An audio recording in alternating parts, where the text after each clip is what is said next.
M के Modi learning management system में आपका स्वागत है। फार्मूलाज में नेक्स्ट ऑप्शन जो हमारे पास अवेलेबल है उसमें मैथ और ट्रिग्नोमेट्री के फंक्शंस अवेलेबल हैं। कुछ मुख्य फंक्शंस का हम यहाँ अध्ययन करेंगे। सबसे पहले एब्सोल्यूट हमारे पास एक फंक्शन अवेलेबल है।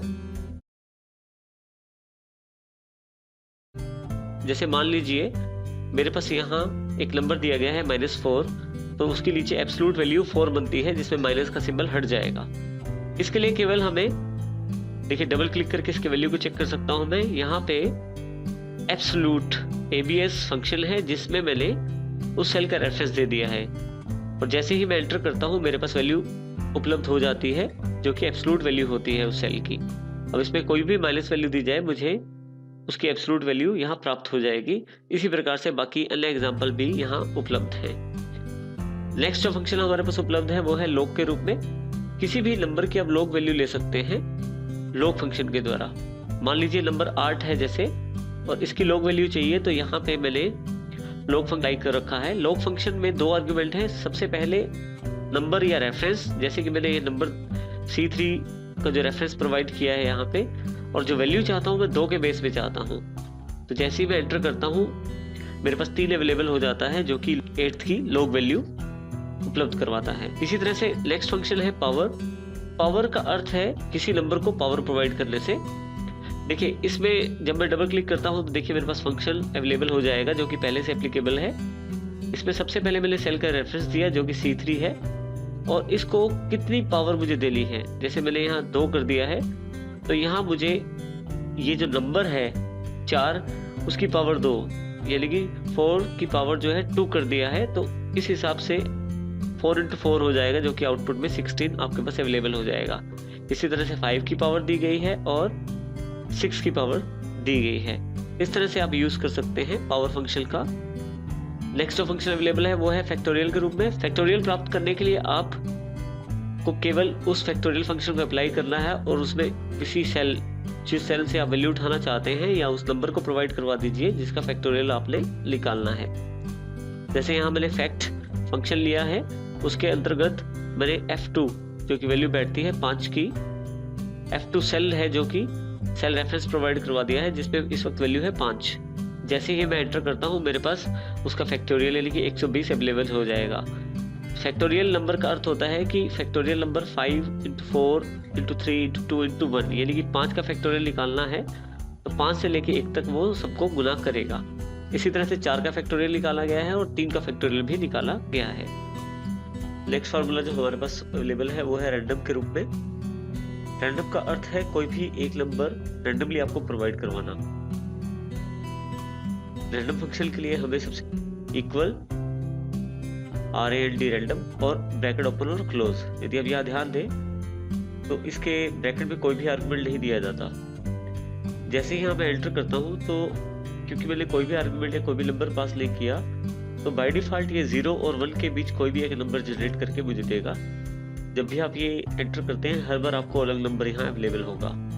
ठीक है, यदि आप चाहते हैं किसी स्पेसिफिक रेंज में से नंबर उठाना तो रैंडम फंक्शन को अप्लाई करें, उसको मल्टीप्लाई कर दें उस पर्टिकुलर नंबर की रेंज तक। जैसे मैंने यहाँ 5 से मल्टीप्लाई कर दिया है।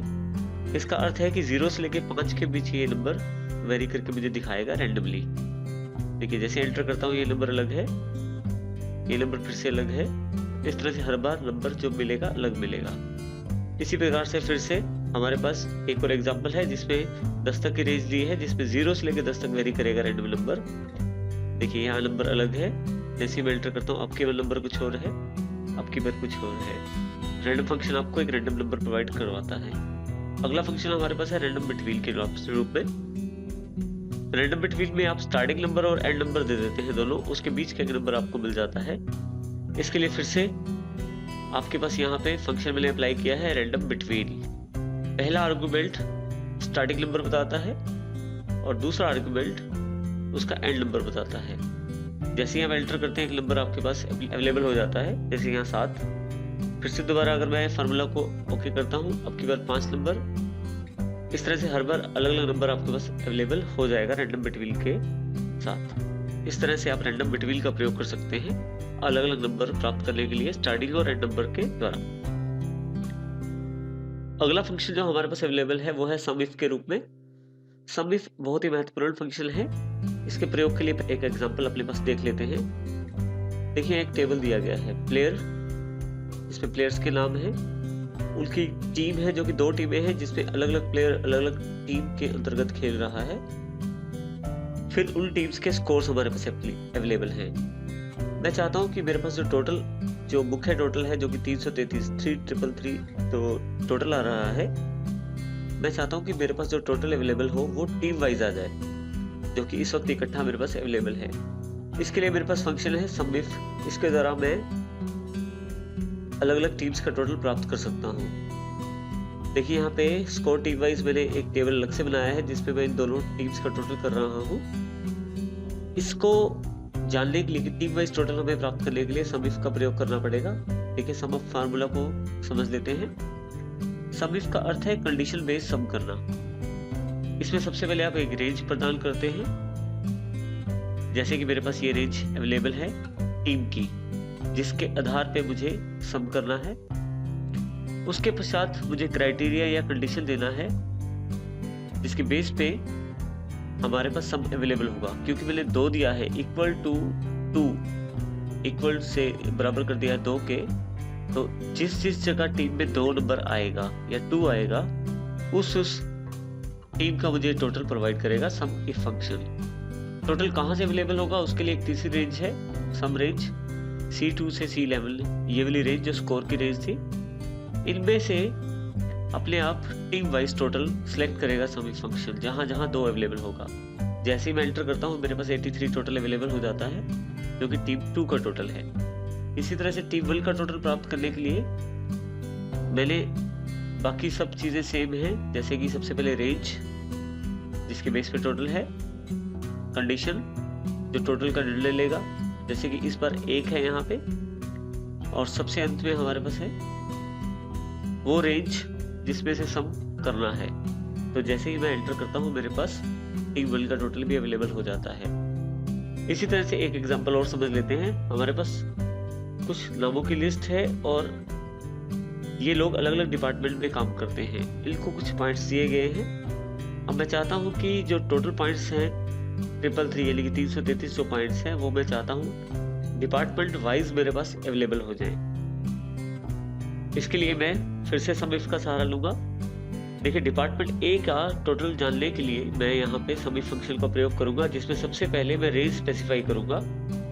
रेंज फिर से यहाँ पे डिपार्टमेंट की रेंज है जिसमें से मुझे निर्णय लेना है, जिसमें से मुझे डिपार्टमेंट अलग अलग करने हैं। उसके पश्चात क्राइटेरिया है जिसके आधार पे मुझे टोटल करना है, जैसे ए के आधार पे मुझे टोटल करना है। इसी तरह से नेक्स्ट जो आपका आर्गुमेंट है वो है सम रेंज, यानी कि जिसका मुझे टोटल प्रदान करना है। तो यहाँ जिस डिपार्टमेंट के आगे ए आएगा उनका टोटल मेरे पास डिपार्टमेंट ए में अवेलेबल हो जाएगा। B22 से B33 तक मैंने रेंज सेलेक्ट कर ली है और जो सिलेक्शन क्राइटेरिया है वो है बी के आधार पे टोटल करना है। यहाँ मेरे पास सम की रेंज अवेलेबल है, जहाँ जिस फील्ड का मुझे सम करना है उस फील्ड की जानकारी मैंने दी है। जैसे ही आप यहाँ पे एंटर करते हैं मेरे पास टोटल अवेलेबल हो जाता है डिपार्टमेंट बी का। इस प्रकार से सम इफ का प्रयोग आप कंडीशनल सम्स को करने के लिए कर सकते हैं, जो कि एक महत्वपूर्ण फार्मूला है। फंक्शन लाइब्रेरी में अगला जो फंक्शंस हमारे पास अवेलेबल है मोर फंक्शंस के रूप में। इस तरह आप अपनी रिक्वायरमेंट के अकॉर्डिंग कैटेगरी सेट करके उसके बहुत सारे फंक्शंस अवेलेबल हैं, अपनी आवश्यकता अनुसार उनका प्रयोग कर सकते हैं।